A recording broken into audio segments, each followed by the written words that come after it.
not every patient get access to healthcare, but also not every patient get access to healthy lifestyle options. Yeah. Anywhere from nutritional options. You go to the grocery store and the cheapest products are the worst. We usually start with exercise.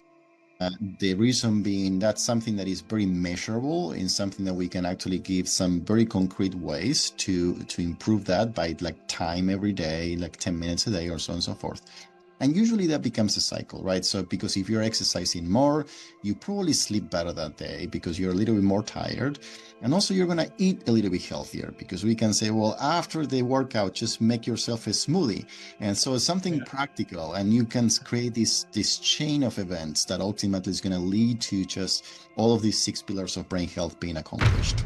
Absolutely. I love that, Peter. And, remember the marginal gains, which is very popular in, sports or even in investment strategies. Exactly. Just the 1% improvement every day. Just don't aim for 100% improvement. Just small baby steps and try to improve something by 1%, but be consistent, is going to lead you to better results overall. Hello, everyone. Welcome back to Precision Pulse, the podcast where we explore how precision thinking, intentional living, and evidence-based strategies can shape a more balanced, vibrant, and purpose-driven life, eventually improving the lifestyle experience.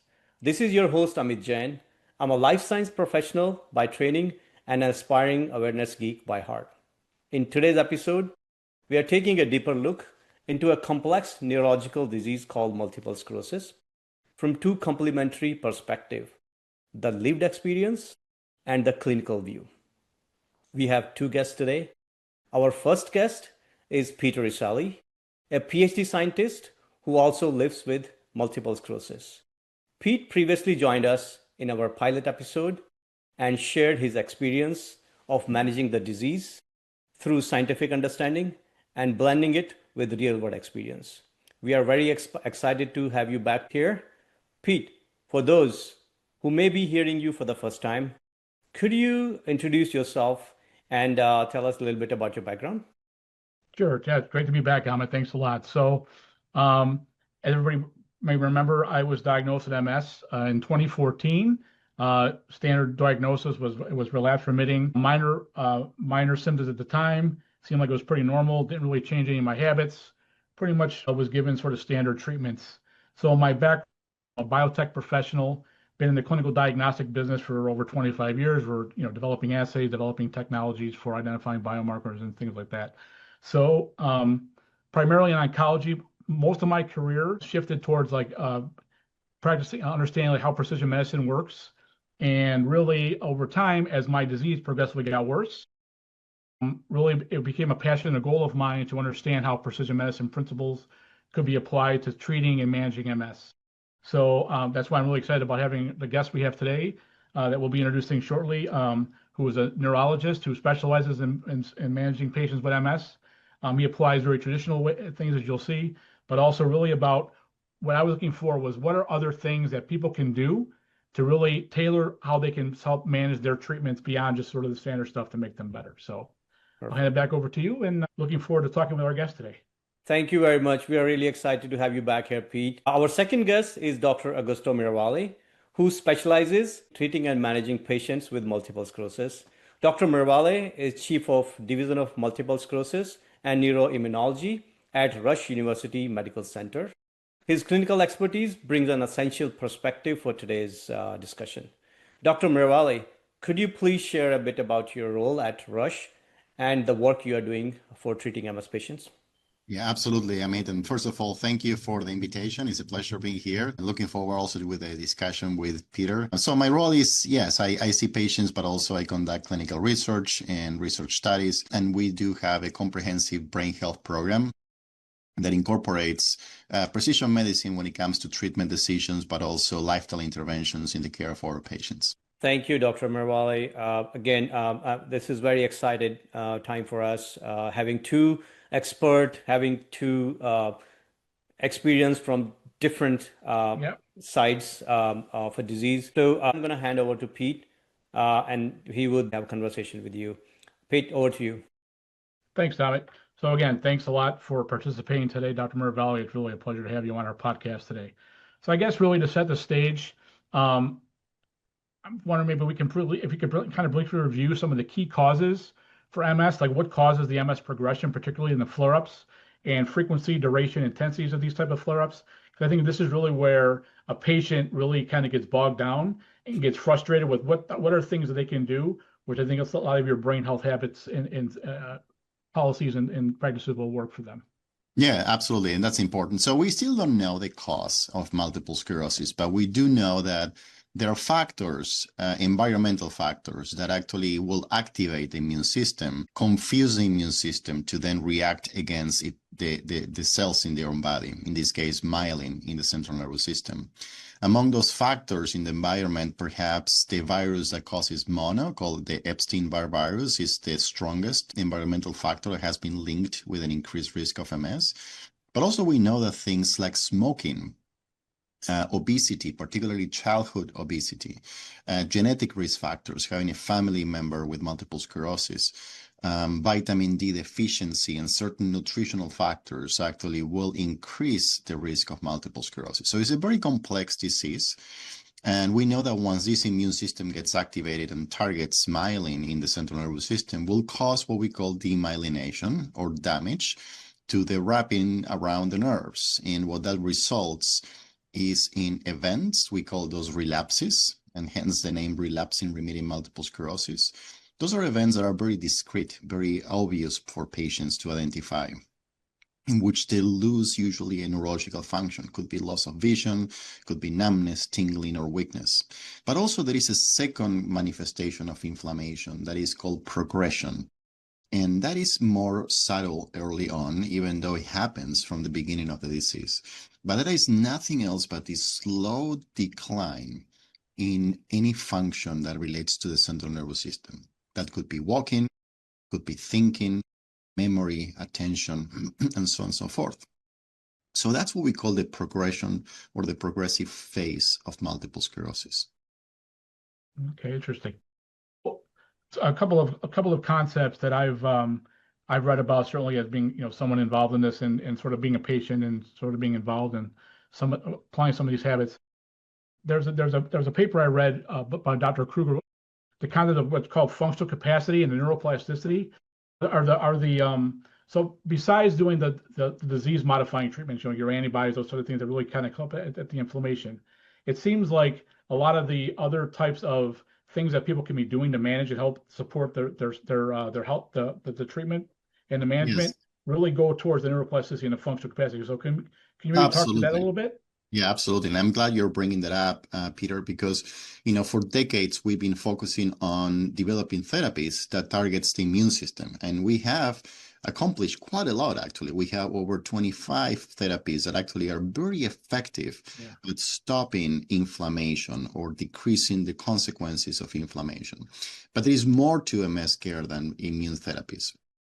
And what we are learning too is that the brain as an organ is perhaps one of the most wonderful organs that we have in our body, because it has the ability to adapt, to change, and to heal itself by the functions that we choose to activate in the brain. And with that, I mean the things we choose to do in our life, how we interact with others, how we think, how we eat, how we sleep. I mean, all of these factors that we do and activities that we choose to do in our life will have a profound effect in the brain, the way the brain functions, and in the case of multiple sclerosis, how the brain can adapt to this pathological state of demyelination, and in a sense, not only preserve function, but in some cases, improve function. Interesting. So could you give a list of the benefits that your MS patients get? Like when you basically tell them, you outline all these other things that they could be doing for themselves, as is getting the standard treatments. What do you tell them it will help them with managing, and how do you convince them that they should be doing these types of things? Yeah, so one of the things about lifestyle medicine is that we want to stay within the scientific evidence-based realm. And one of the risks of incorporating lifestyle choices is that there is a lot of information out there, but also there is a lot of misinformation. So you want to, when you are creating some sort of a plan or a recommendation for your patients, you want to stay within the scientific reason and have some sort of backup scientific studies that actually actually support that recommendation. Things we know that are beneficial are exercise. We know that nutrition is certain nutritional strategies are beneficial for brain function and brain health. Sleep, but also stress management and being able to reduce chronic stress is critical. Social connections. As a matter of fact, we learned through the pandemic that social isolation is one of the strongest factors that will negatively impact brain health. And we've seen that with patients with dementia, but also we've seen that with patients with multiple sclerosis. So there is a profound impact, that is a positive impact, in having an active social network. And of course, the sixth pillar of brain health will be avoidance of risky substances like smoking or excessive amount of alcohol. So just curious, one thing that I'd like to kind of get your input, your insights on is when you're distinguishing between an MS patient that's been newly diagnosed versus someone that's basically had it and it's progressed. So in my case, for example, I have always been sort of clinically stable, meaning that always MRIs would always show me as being like, the number of lesions as well as the size of the lesions have basically remained the same throughout my entire, but yet I've progressively gotten worse and worse with that type of progression. So I'm just wondering, when you're applying these different pillars, these different sort of strategies that go beyond just the standard treatments, have you seen a benefit to doing them right away? Do you see that do they work better if you can convince your patients to begin to do it as soon as they're diagnosed? Like, where do you place the emphasis at when you're trying to educate them about that? That's a great question. And actually, the answer is yes to all. So basically, the sooner you start with adopting healthy lifestyle, the better the benefits are going to be in your life. And that applies to with or without MS. And that applies to everyone. But of course, if you have MS, if you have a disease that has been poorly controlled, let's say that you're exhibiting signs of progression, or you feel that things are getting more difficult or worse in terms of walking or thinking abilities, then that's when we need to activate a very proactive, going back to precision medicine, a very proactive plan that is personalized to your particular needs. In that case, usually it's a combination of highly effective therapies to stop inflammation, plus looking into someone's diet, exercise routine. And when I say exercise, truly has to be, again, going back to personalized, develop targeting abilities and disabilities, meaning what are the things you can do, what are the things you cannot do, and then let's just develop a plan that actually adjusts to your abilities and allows you to not only preserve function, but improve function. So it's never too early and it's never too late to start adopting a healthier lifestyle. Interesting. I could definitely attest to that.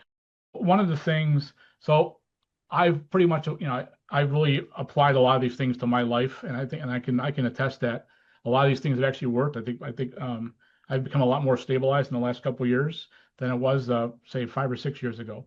So one of the things, I'm just curious. So actually changing my diet was actually pretty easy. The one thing I had the most difficulty sort of implementing, and I do find that it works the best, is when I'm sleeping.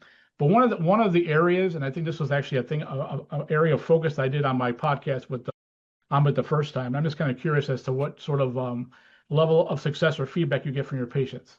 I really realized and noticed the positive benefits for doing meditation and listening to music. I'm telling you, this 432 hertz, and like, do you have patients that like, do you tell them about this stuff? Because it really works. It really does. I'm just kind of curious, like, do you get do other people give this kind of feedback, or am I an exception to this rule? No, absolutely, Peter. And not only you're not an exception, but actually you're aligned with what science is showing. So we always talk about the brain as, when we are born with the brain, we have X number of neurons or brain cells, and then we don't grow more brain cells. Well, that's not totally true. There are certain parts of the brain that neurogenesis, meaning the process of creating new neurons, is possible. And there are very small areas on the brain, but one of those is called the hippocampus, which is the core of the memory center. And what are the activities that actually can induce neurogenesis, meaning induce the creation of more neurons there? There are two main ones, and you're going to guess both because that's what we're talking here. One is exercise. So there have been some elegant studies looking at anywhere in mice or in humans that exercise could induce neurogenesis through all of these very interesting molecular factors. But the second one is mindfulness, and that has to do with reduction of chronic stress. So the practice of meditation and mindfulness is actually has a profound effect not only in decreasing stress and anxiety, but also in helping consolidating new memories, in helping actually creating a faster process speed in patients with multiple sclerosis. So it's actually a very effective way to help with brain function and decrease stress. And of course, music. I'm biased because I'm a musician, and I experienced firsthand the benefits of musical training early on in my life. But when you look at scientific studies actually looking at the benefit of music in brain function, it's pretty much like a workout for the entire brain. The entire brain, whether it's the right or the left hemisphere, everything gets positively affected by music. It's very interesting. Yeah, I can't get through a week without listening to Vivaldi and Beethoven at least once or twice a week now.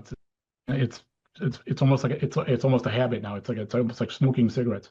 But now that Anyway, you no, mentioned that, sorry to yeah, interrupt you, but a lot of confusion is out there in terms of is there any type of music that is better than others? And the yeah, answer is no. no, Even though we learned the Mozart effect back in the early 2000s, you don't have to listen to Vivaldi or Beethoven if you yeah, don't like it, right? yeah, Any type of music, as long as you enjoy that, that goes across cultures.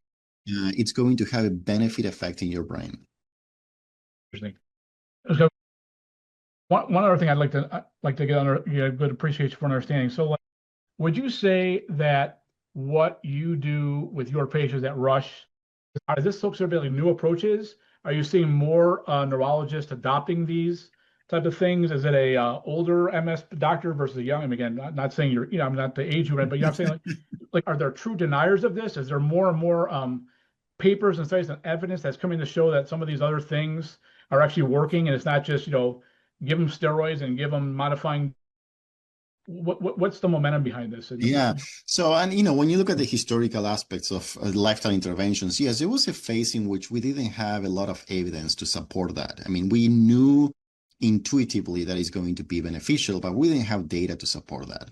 So two things are happening simultaneously. One is now we have a wealth of data that supports the adoption of exercise. Like, for example, we now know the dose of exercise that is recommended, 2.5 hours a week. And that applies to MS, that applies to Parkinson's, that also applies to healthy aging. So that's kind of like the minimum amount of exercise that we need to do in order to improve brain function or brain health. So we are starting to have this type of data that allows us to have practical recommendations. But also, as an example, the American Academy of Neurology instituted the Brain Health Day, which is September 15th. So there is this push for us as neurologists to not only help preserve function by stopping disorder, but now there is this shift in the way we approach the care of patients with neurological conditions to prevent development of neurological disorders by maximizing brain health potential. Yeah, no, that's interesting. So, today, like, what do you think right now are still the biggest challenge? I mean, it seems like some of this stuff, like you said, is such a no-brainer, no pun intended. But I mean, even if you don't, I mean, it's just a healthy way of living.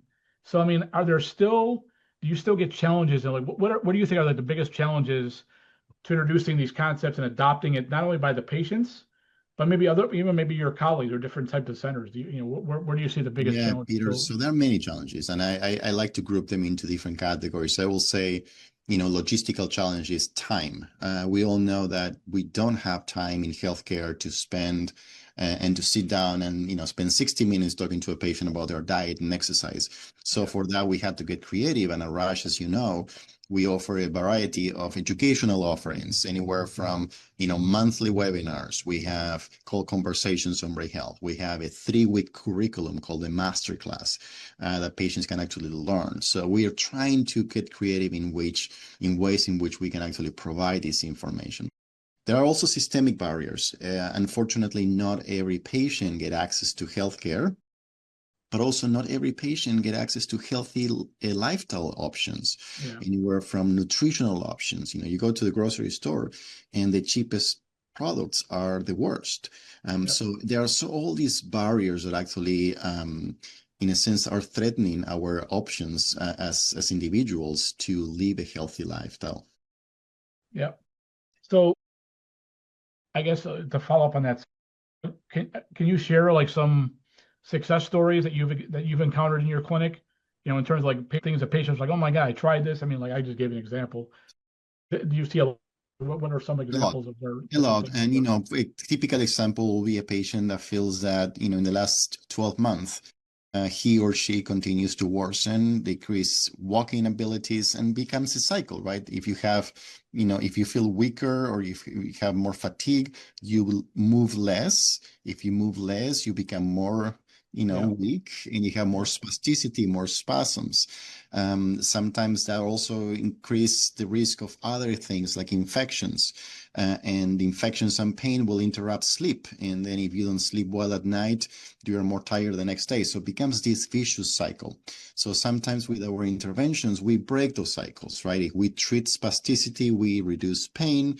If we reduce pain, patients sleep better. The next day they have more energy, and then we start an exercise program.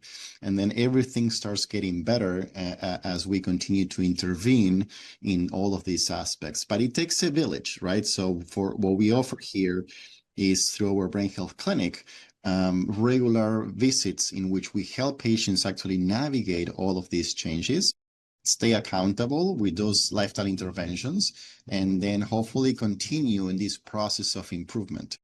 Yeah. I mean, I would say just from the perspective of being a patient, what I see the biggest, so once somebody sort of embraces this and decides to like, practice this, the biggest challenge that people really need to understand is it takes time. I think there's an expectation a lot of these things are like very quick solutions and that they stop. But I think if everybody gives it time, they all work. That you see a very gradual, improved, and sustained benefit if you keep doing it and don't get frustrated if it doesn't work within a couple of days. I think that would be the biggest challenge I see is that, even myself, whenever I would try something new, if it didn't work in 2 or 3 days, I'd be like, oh, okay, it's like once again another route of failure. Where now it's like, but if you give it a week or three, and actually listen to what you say, it actually works. Absolutely. I love that, Peter. And, remember the marginal gains, which is very popular in, sports or even in investment strategies. Exactly. Just the 1% improvement every day. Just don't aim for 100% improvement. Just small baby steps and try to improve something by 1%, but be consistent, is going to lead you to better results overall. So I guess now maybe the flip side of that, maybe not so much the challenges, but where have you seen the greatest drivers, and where have you seen like the best the biggest successes with introduction to like precision medicine type of principles, or even like some of these brain health practices for MS patients?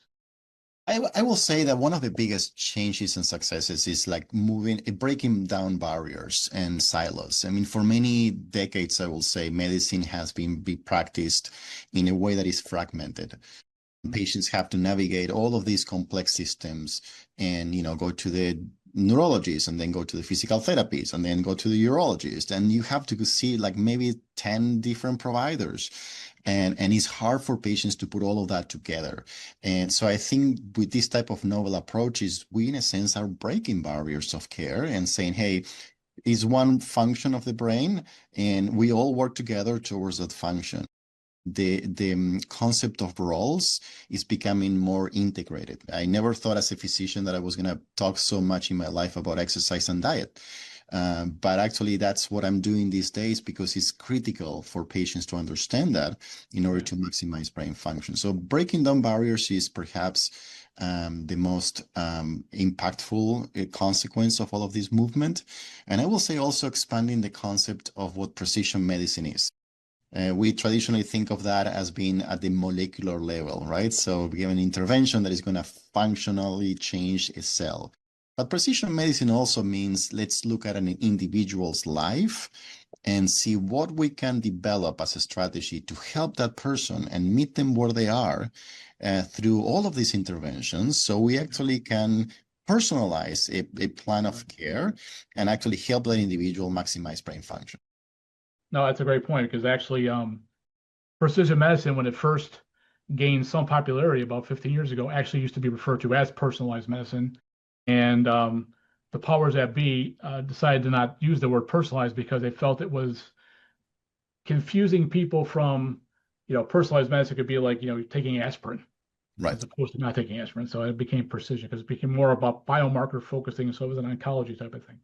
Now, that's actually very interesting. So I guess maybe so besides, and this has been great. I mean, I'm glad that you've shared all these different types of things that you share with your patients about what they can do. What are some other areas, whether they're in like diagnostics or maybe some of the imaging technology, what other areas are there that you're seeing some developments that are going to really break and really make precision medicine even more applicable to not only treating MS, but maybe, giving more tools and options even for the patient to sort of be more manageable of their own stuff? Yeah, so we partner with Icometrics, which is a company based in Belgium. Now it's part of GE. Icometrics developed an MRI-based software that allows us to quantify MRI-based outcomes. So through this software that every patient actually have access to, we can not only see the lesions, but also quantify, meaning measure the size of the lesions in a 3D way, but also we can measure the size of the brain, and we can longitudinally follow how the brain volume is changing. And we know that brain atrophy occurs as a consequence of age, but also in multiple sclerosis, the rate of atrophy could be higher. So having these tools is allowing us to actually get to, I'm talking about the molecular basis, right? So they get to the anatomical analysis of how MS is affecting brain structure. And we just deployed a machine learning algorithm that is allowing us to calculate brain age, meaning, what is the age of the brain and how that brain age compares to the chronological age, and see if we can actually change the brain age by all these lifestyle interventions we are doing. That's very, very fascinating. So I know there are a couple of these serum-based panels that are out there. Just curious about your general opinion about them.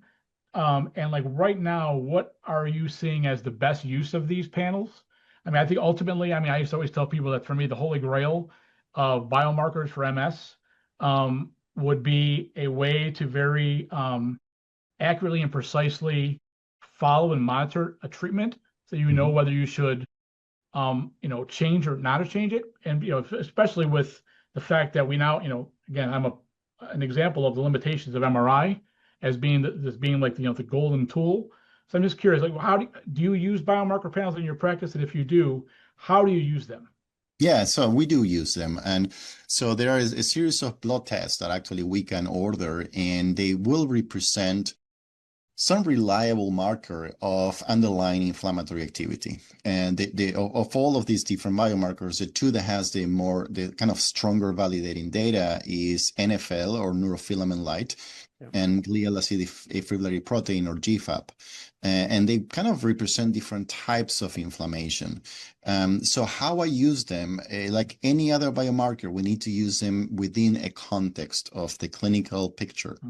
In isolation, they're not as helpful as they are when we just put them together with the clinical symptoms, with a physical exam, with an MRI, and so on and so forth. And we are using those. We adopted this serum-based biomarker panel to, again, add more pieces of information. And for the most part, they are helpful because sometimes these markers can show changes even before patient experience symptoms, or even before MRI shows new lesions. So it's interesting when you start looking at this, the adoption of these biomarkers, they could become a very meaningful clinical tool. Are there any, have some of these assays or panels led to any other potential novel targets for treatment, or is it pretty much still within the realm of B and T cell sort of Yeah, so a lot of new treatments are happening in MS and targeting different cells. We are weeks away from perhaps the approval of a new medication that represents a new class of therapies like the BTK inhibitors. So a lot of exciting things are happening, and some of that is being developed thanks to the adoption of all this technology and biomarkers to try to understand how these different interventions are affecting different processes within multiple sclerosis. So I'm just curious too. I guess one final question I have is just sort of like maybe a way to sort of get a sense for myself and our listeners here. You have these traditional ways of scoring someone's disability with MS. You have all these different types of treatments. You have all these new potential treatments coming out.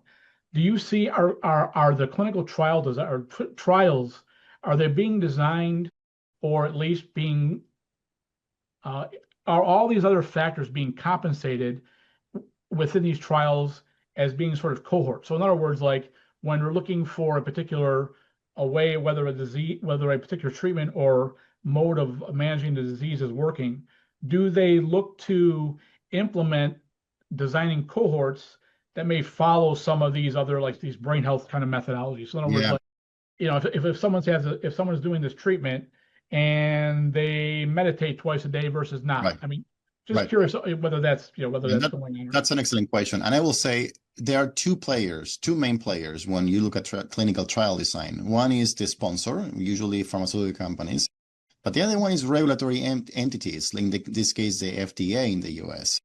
And both sponsors have to be content with the way the trial was designed. Yes. So you have different views.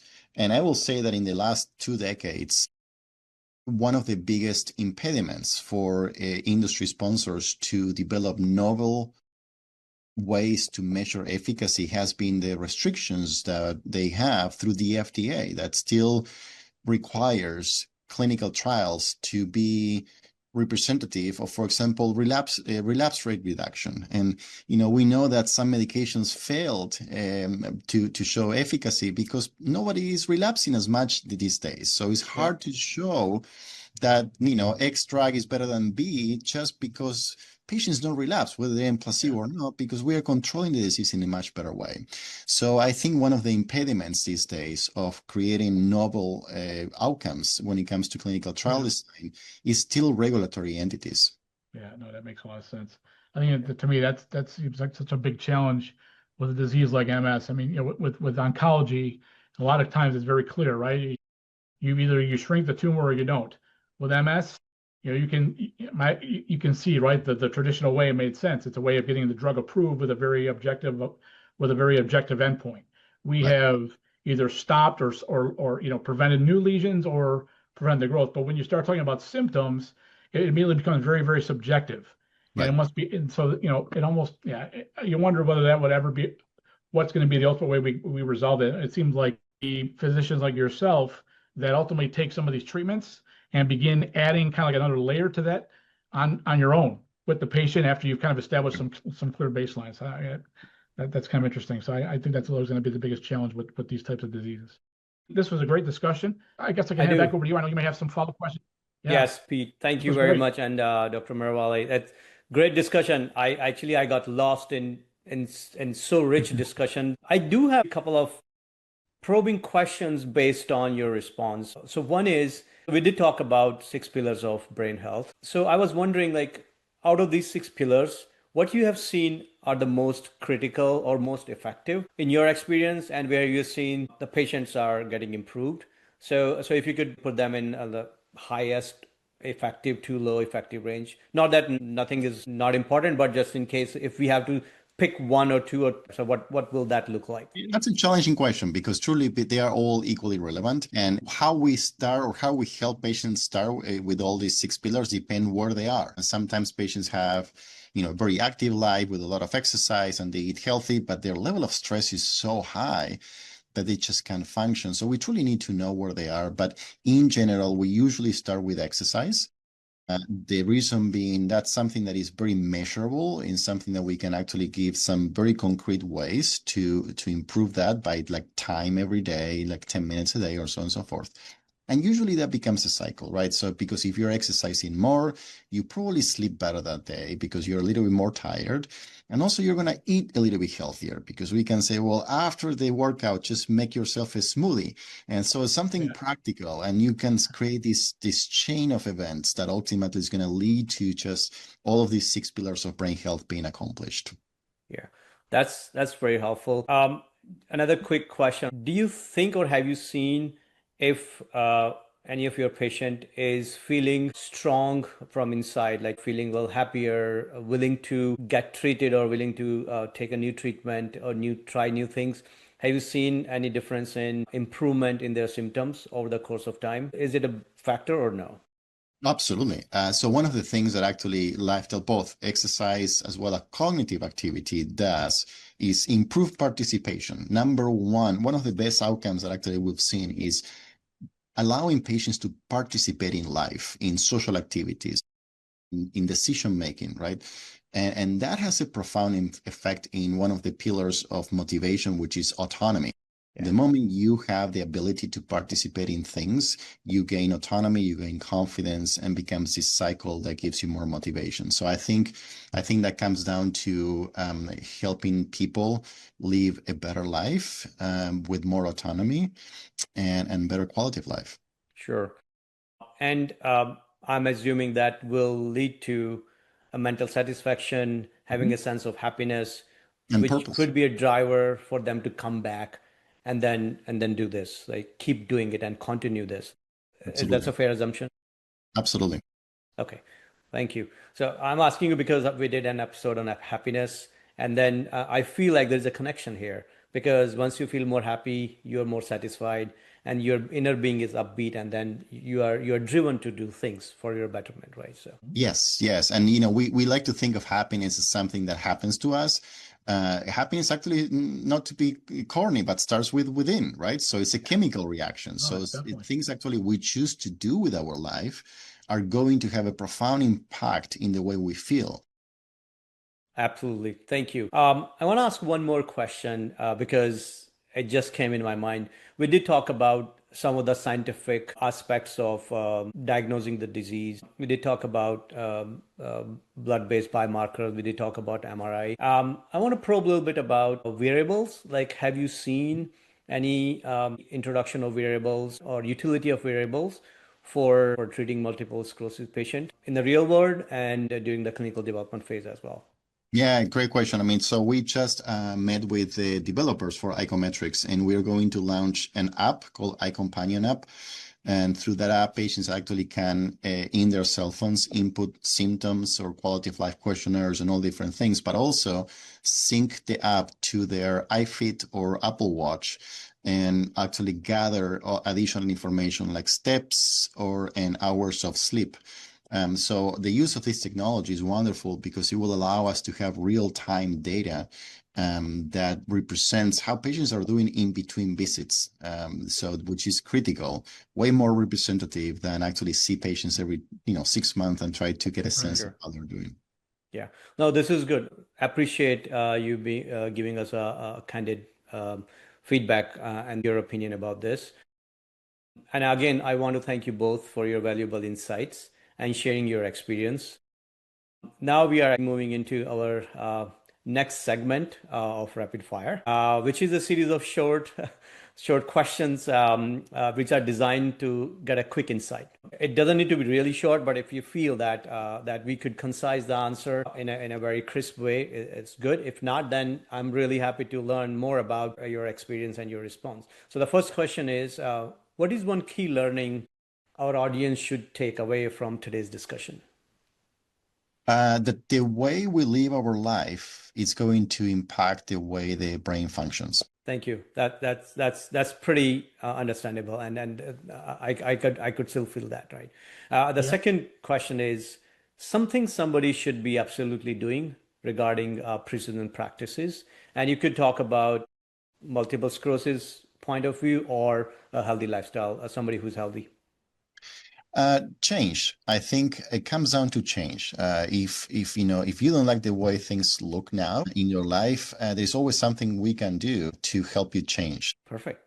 And then change is always good if you are doing it with a good intention, with It's a a good habit. process, Correct. right? It's a process, and different Yeah. steps of change are necessary. It takes a village, but you don't have to leave the reality you have now if you don't like it. There's always something we can do. Perfect. Yes.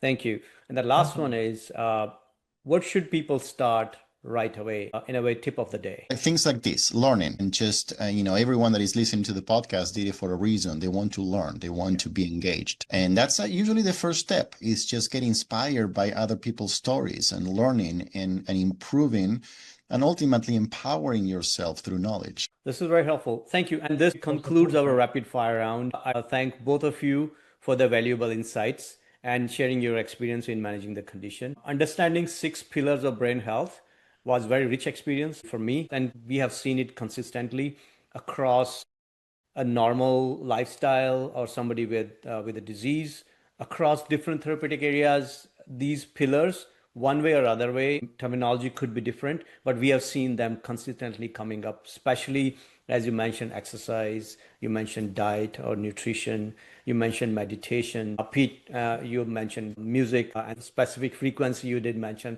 So these all are some of the precision practices which I have seen it coming up every time we talk to some experts. So this is very helpful and gives us a good confidence in terms of if you want to live a healthy life, improve the quality of life, this is something you should start practicing.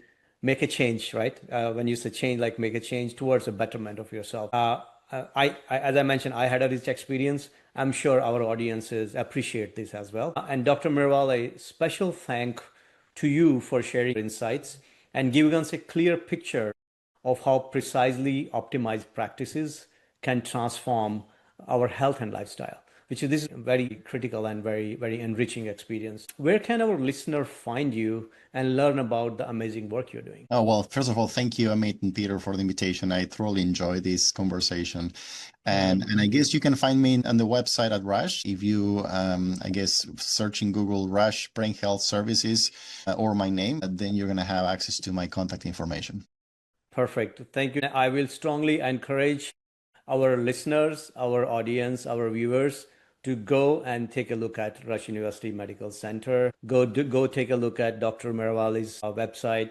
He's been doing a lot of awareness program, a lot of educational efforts, webinars, a lot of treasure to learn and upbeat yourself. So I'm actually going to do that. And so I suggest everybody else, whoever is listening all across the global geographies, please do take a quick look at that.